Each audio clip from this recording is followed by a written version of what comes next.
Hello everyone, कैसे आप सभी। आई होप अच्छे एंड स्वस्थ होंगे। आप सभी का स्वागत है आज की आपके आर एस मेंस 2024 की क्लास में। जो हमारी ये आर एस मेंस 2024 की क्लासेस चल रही थी, तो इसमें हम कंटिन्यू कर रही हैं। आज का जो टेस्ट रहेगा इसमें आपके पार्ट ए यानी व्याकरण का, और व्याकरण में पार्ट ए में जो आपका 50 नंबर का रहने वाला है, इसमें जो आपके 12 टॉपिक दिए गए हैं उन सभी के जो टॉपिक दिए गए हैं उन सभी टॉपिक का एक एक क्वेश्चन है हम यहाँ पे करेंगे। और आपके पार्ट बी में जो आपको पिछले टेस्ट में जो क्वेश्चन दिया गया था आंसर राइटिंग का, उसका सॉल्यूशन अच्छे से करेंगे।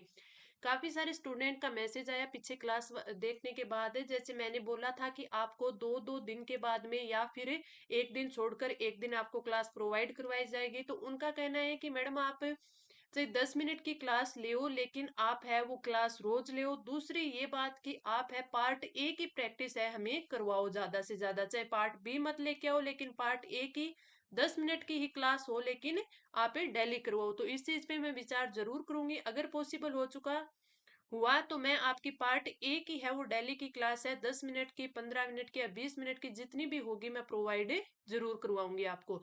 अगर मेरी क्लास से आपकी रोज की डेली की कंटिन्यूटी बनी रहती है तो मेरे लिए अच्छी बात है। मैं आपके लिए क्लास है वो प्रोवाइड करवाने की पूरी कोशिश करूंगी। लेकिन एक चीज आप भी ध्यान में रखना कि अपनी कंटिन्यूटी को, प्रैक्टिस को बिल्कुल मत छोड़ना। एक तो अपना रिवीजन प्लस में आपका जो आंसर राइटिंग है, यानी आप एटलीस्ट 2 घंटे तो जरूर ही लिखना कुछ भी। या तो आप कोई टेस्ट सीरीज ज्वाइन कर लो, या फिर अपने पास जितने भी आपके पास कोई टेस्ट हैं जो अपने पहले आपने ज्वाइन किया था उन टेस्ट को ही दोबारा लिखना स्टार्ट कर दीजिए।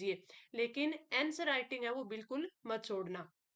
और जिस दिन भी आपकी कोई क्लास नहीं होती है तो आपको पीछे वाली क्लासेस हैं वो जरूर लेनी चाहिए। अब तक है हमने 74 क्लास कर ली है, आज हमारी 75 है वो क्लास रहेगी।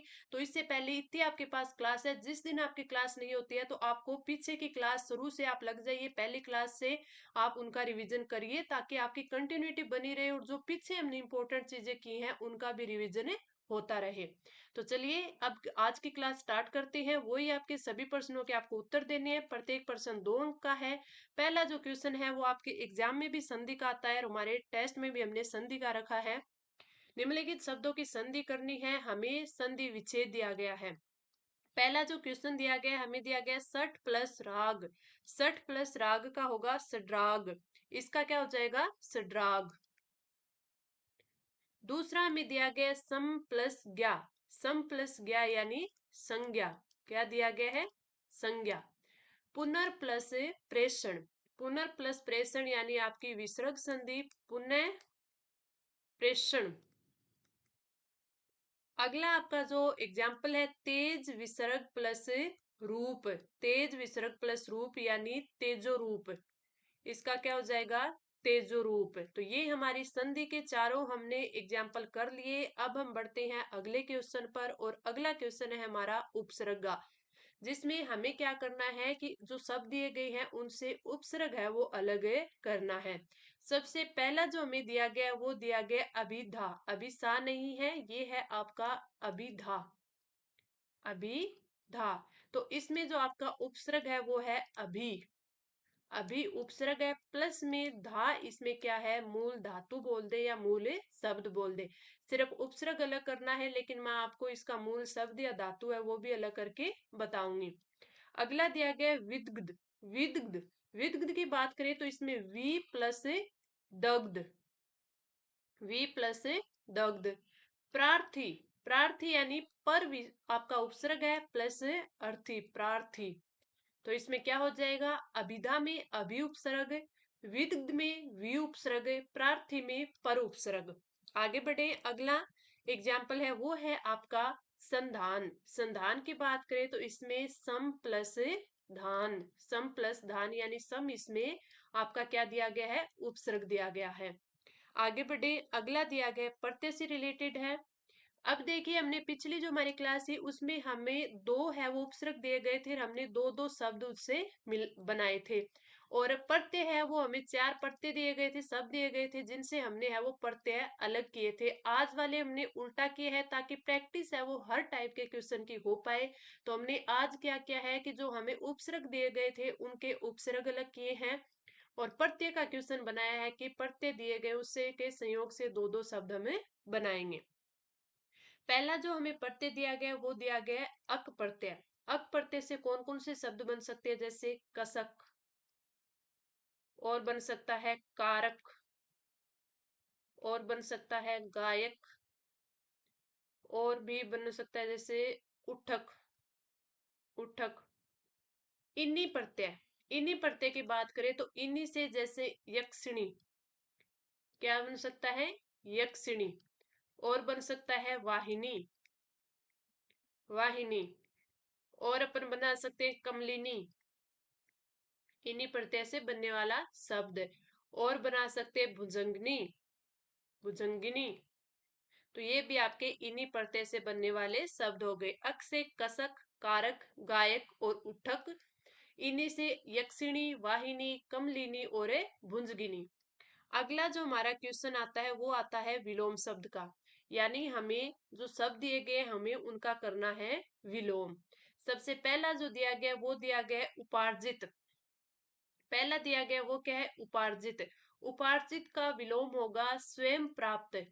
उपार्जित होता है जो किसी और के द्वारा हमें दिया जाता है, और इसका विलोम होगा स्वयं प्राप्त, यानी खुद के द्वारा प्राप्त किया गया। कोप, कोप का अर्थ होता है कृपा या फिर अनुग्रह, कृपा या अनुग्रह, कृपा या अनुग्रह। सत्व, सत्व का अर्थ होता है तमस, अंधकार। अगला है, ये अगला हमें दिया गया पंडित। इसका अर्थ होता है, इसका जो विलोम होगा वो होगा मूर्ख, पंडित यानी सज्जन व्यक्ति। अगला पर्यायवाची दिया गया है, दो शब्द दिए गए, दोनों के हमें दो दो पर्यायवाची लिखनी है। पहला दिया गया वो है अकिंचन। अकिंचन की बात करें तो इससे जैसे अकिंचन का हो जाएगा असहाय, असहाय। और बन जाएगा कंगाल, और बन जाएगा अनुपाय, और बन जाएगा अगतिक, अगतिक। ऐसा है कंगाल, अनुपाय और अगतिक। अगला आता है क्षितिज। क्षितिज का जैसे अम्बरात, अम्बरात। और देखे तो दिगत, दिगंत। और इसका सफक, और बन सकता है जैसे दिगमंगल, दिगमंगल। इसको किस प्रकार लिखते हैं, ये वाला। तो अपन इसके क्षितिज के अभ्रांत, दिंगत, सफक और दिगमंगल, ये हमारे पर्यायवाची होते हैं। अब हमें शब्द युग्मों का अर्थ भेद स्पष्ट करते हैं। सबसे पहला जो हमें दिया गया है वो दिया गया है अब्ज। पहला दिया गया है अब्ज यानी कमल, क्या दिया गया है, कमल। और एक दिया गया है अब्द, अब्द यानी वर्ष, साल, वर्ष। तरी, तरी यानी नाव, तरी यानी नाव। और तरी यानी ठंडक, यानी ठंडक। अब्ज, कमल, अब्द, वर्ष, तरी नाव, तरी ठंडक। अगला जो क्वेश्चन है वो है निम्नलिखित वाक्यांशों के लिए सार्थक शब्द लिखे, यानी वाक्यांश के लिए एक शब्द हमें लिखना है। सबसे पहला दिया गया शयन करने की इच्छा, ये होती है सुसुप्सा। और मैंने आपको जो वेरी इंपॉर्टेंट आपके वाक्यांश के लिए एक शब्द होते हैं, ये मैंने आपको 700 प्लस, 700 प्लस तो करवाई है क्लासेज में। जैसे शुरू में आपकी हिंदी की क्लासेस ली थी, जब मैंने आपको संधि करवाई थी, उपसर्ग करवाए थे, प्रत्यय करवाए थे, तो उनके साथ साथ मैं हर रोज के आपको 25 से 30 है वो वाक्यांश के लिए एक शब्द करवाती थी। तो मैंने 700 प्लस वाक्यांश के लिए एक शब्द करवाए थे, वेरी इंपॉर्टेंट थे। उसके बाद जितने हमने 74 कर लिए हैं, आज जो 75वां जो आपका टेस्ट है उसमें आपके वाक्यांश हो गए। हर एक टेस्ट में मैंने दो तीन जरूर करवाए हैं, और ज्यादा करवाए हैं तो 10-10 क्वेश्चन भी मैंने आपको करवाए हैं। तो आप देख सकते हैं कि हमने अब तक कितने वाक्यांश के लिए एक शब्द कर लिए हैं। तो इनकी भी प्रैक्टिस आप चाहो तो कर सकते हो, पीछे आपको करवाए हुए पीछे की क्लास आपको आप देखना, उसमें आपको अच्छे से मिल जाएगा। दूसरा जो हमारा क्वेश्चन है वो है जिसका वर्णन करना संभव न हो, जिसका वर्णन करना संभव न है वो क्या हो जाएगा, वो आपका हो जाएगा वर्णातीत, वर्णनातीत, वर्णातीत। जिसका वर्णन करना संभव न हो। अगला जो क्वेश्चन है वो है आपका वाक्य शुद्धि का। हमारे सिलेबस में वाक्य शुद्धि शब्द शुद्धि दोनों है, तो हमें दोनों की प्रैक्टिस करनी है। हमें दिया गया है वे परस्पर एक दूसरे को बहुत स्नेह करते हैं। जब वे परस्पर आ गए तो उसका मीनिंग ही क्या होता है, एक दूसरे। उसका मीनिंग क्या होता है, एक दूसरे। तो अपन लिख सकते हैं, या तो आप लिख दो वे परस्पर बहुत स्नेह करते हैं, या आप लिख दो वे एक दूसरे को बहुत स्नेह करते हैं। तो आप लिख देना वे परस्पर, और फिर या आप लिख सकते हो एक दूसरे को, यानी दो दो बार नहीं लिखना, एक दूसरे को। ये चीज या तो परस्पर लिखो या फिर एक दूसरे को लिखो। फिर लिख दो आप बहुत स्नेह करते हैं, बहुत स्नेह करते हैं, करते हैं, दोनों एक ही चीज है। या आप परस्पर लिखो या फिर आप एक दूसरे को लिखो। अगला है उज्जवल चरित्र के लिए मानसिक दृढ़ता आवश्यक है। उज्जवल चरित्र के लिए मानसिक दृढ़ता आवश्यक है। तो इसमें गलत क्या है, उज्जवल। हमें क्या लिखना है, जय। उज्जवल में दोनों के दोनों जय आद्य आते हैं। तो उज्जवल चरित्र के लिए, चरित्र के लिए, के लिए मानसिक, मानसिक दृढ़ता आवश्यक है। अब एक हिसाब से इस क्वेश्चन को देखा जाए तो ये शब्द शुद्धि का क्वेश्चन था, क्योंकि इसमें सिर्फ एक शब्द की शुद्धि है, उज्जवल की, जो कि हम शब्द शुद्धि में भी ये क्वेश्चन हमारे काफी बार आता है। तो ये हमारा हो गया वाक्य शुद्धि। अब हम चलते हैं शब्द शुद्धि की तरफ। और शब्द शुद्धि में जो हमें क्वेश्चन सबसे पहले दिया गया है, हमें 4 एग्जाम्पल दिए गए हैं। पहला दिया गया है हरितमा। क्या दिया गया है, हरितमा। हरितमा नहीं होता, हरितिमा होता है, यानी हरितिमा। तय पे भी ई की मात्रा आती है, हरितमा। हरितमा नहीं होता, हरितिमा होता है। मानवीयकरण, मानवीयकरण की बात करें तो ये होता है मानवीकरण। मानवीकरण ना कि मानवीयकरण होता है, ठीक है। तो मानवीकरण हमारा ये बिल्कुल सही होगा। मैंने आपको एक बार पहले, आपको याद हो तो, जब मैं आपको कल भी, पहले जो क्लास थी ना हमारी, कल थी या परसों थी, उस क्लास में भी मैंने आपको बताया था कि मैंने आपको पहले शब्द अशुद्धि वाले, शब्द अशुद्धि वाले कई सारी चीजें हैं वो संधि के साथ करवाई थी। संधि के साथ कैसे, कि उसमें मैंने ऊ वाले, ठीक है, ई वाले, टेट ठे वाले, और एक ये चीज करवाई थी कि दो परते होते वो एक साथ कभी नहीं आते, दो परते एक साथ कभी नहीं आते। जैसे यह परते और ता परते वाले शब्द है, जब एक साथ आ जाए तो वो क्या हो जाती है, शब्द अशुद्धि हो जाती है। वो क्या हो जाती है, शब्द शुद्धि हो जाती है। और दूसरा मैंने क्या करवाया था, जैसे आपको ये जो मानवीयकरण है, तो मानवीय ये वाले आ गए और ईकरण वाले भी आ गए, ठीक है। तो इसमें मानवीयकरण है होकर मानवीकरण होगा, ये चीज भी मैंने आपको काफी अच्छे से वहां पे समझाई थी। और वहां पे तो अपनी पूरी क्लास चलती थी, तो एक एक चीज को मैं अच्छे से आपको समझाया हुआ है। अगला है नरवहरी। अगला में क्या दिया गया है, नरवहरी। तो ये नरवहरी नहीं होता, ये क्या, सॉरी सॉरी सॉरी, ये आपका पूरा ही गलत दिया गया। नरवहरी नहीं, ये भर्तहरि है। ये क्या है, इसमें दो तय देकर के भर्तहरि, ये भर्तहरि इस प्रकार लिखा हुआ है, लेकिन इसमें गलती क्या कर दी, भर्तहरि में त्रि, यानी तय के नीचे री आता है, ऊपर आपका तय होता ही है। भर्तहरि इस प्रकार है लिखा जाता है, यानी भय के नीचे रै नहीं आएगा, जो री होगा वो आएगा, और वो भी तय के नीचे होगा, भृतहरि। अगला है द्वारिका। द्वारिका नहीं होता, द्वारका होता है। क्या होता है, द्वारका।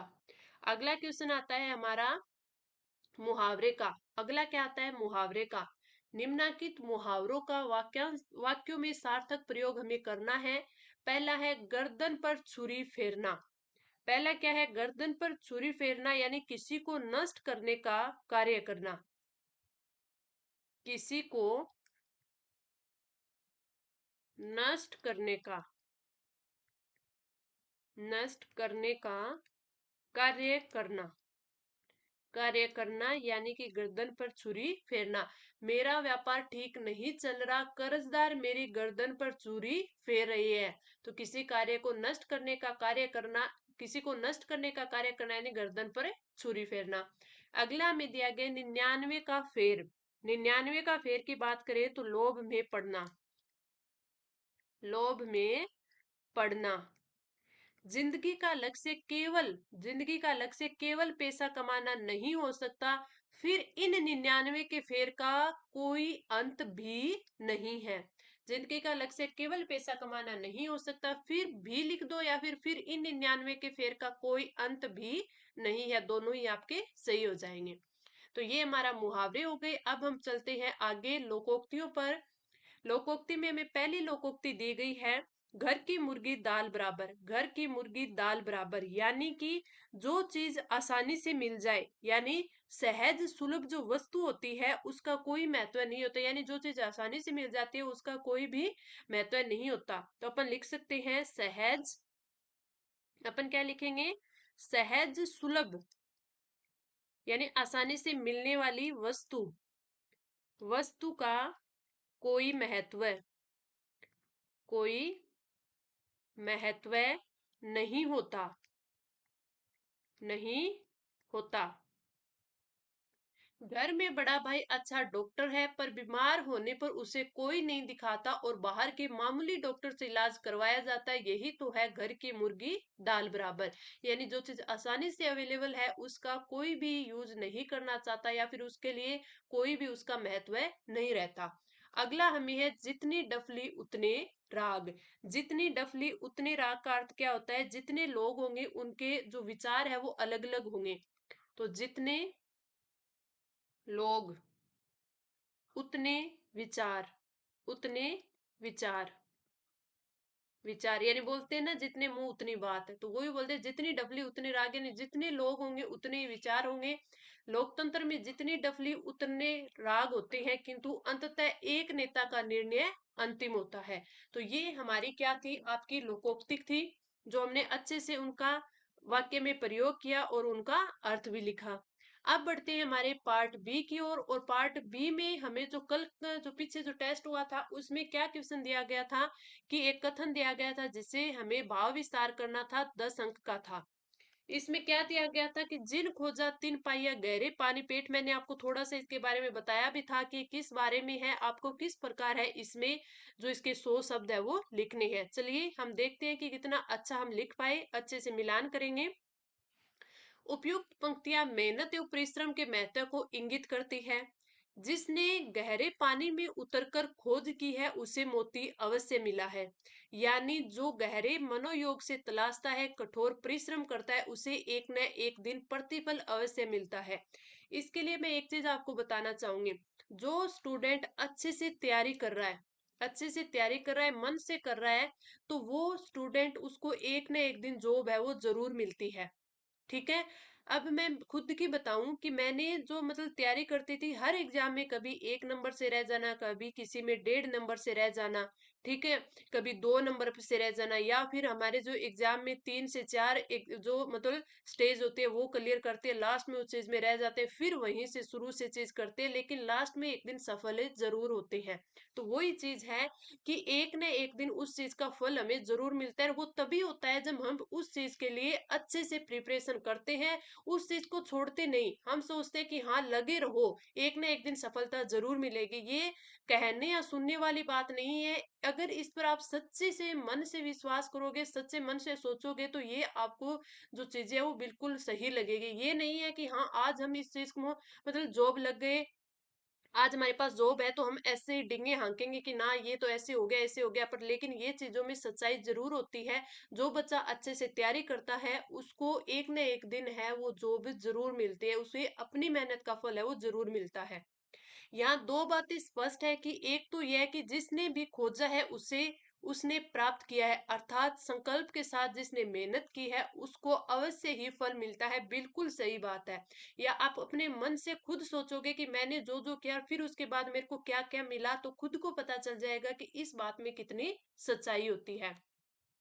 दूसरी है कि खोजने के लिए गहरे पानी में जाना होगा, जबकि ऊपरी स्तरों में परिश्रम करते रहने से कुछ उपलब्ध नहीं होने वाला। यानी कि आप सही डायरेक्शन में ढंग से नहीं पढ़ाई करोगे तो आपसे कितने अटेम्प्ट दे दो, कितनी परीक्षाएं दे दो, कुछ नहीं होना। लेकिन आप सही ढंग से उस सिलेबस के अकॉर्डिंग अच्छे से इंपॉर्टेंट चीजें पढ़कर मेहनत करोगे, खूब आंसर राइटिंग करोगे तो आप सफल जरूर होगे।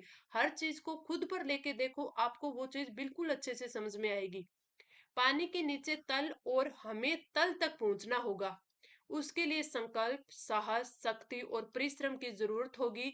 यदि इन सब को बटोर कर गहरे पानी में उतरेंगे और खोजेंगे तो मोती प्राप्ति अवश्य भावी है। पुराणों और इतिहास में भागीरथ, ध्रुव, गांधी, विवेकानंद आदि के उदाहरण इसी उक्ति की भावनाओं को चरितार्थ करते हैं। एक चीज देखना, मैं आपको ज्यादा से ज्यादा संक्षिप्तीकरण या भाव विस्तार करवाती हूँ। और अब जो हमारे पास 6 महीने का टाइम है, तो एक चीज याद रखना कि जरूर एक, मतलब रोज का एक आप है वो भावार्थ जरूर करना, या फिर जिस दिन भावार्थ नहीं करो तो संक्षिप्तीकरण करना, क्योंकि इस चीज से है आपके पास कंटेंट होगा, शब्द होगे लिखने के लिए, सोचने के लिए, और हमें सिर्फ है वो शब्द ही चाहिए।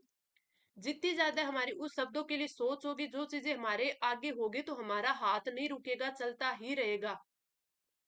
उसके बाद हमारा माइंड है वो खुद ब खुद है उस चीज के लिए, उस चीज को खोज लेता है कि हमें लिखना क्या है। इसलिए बोलती हूँ कि ज्यादा से ज्यादा इनकी प्रैक्टिस करना।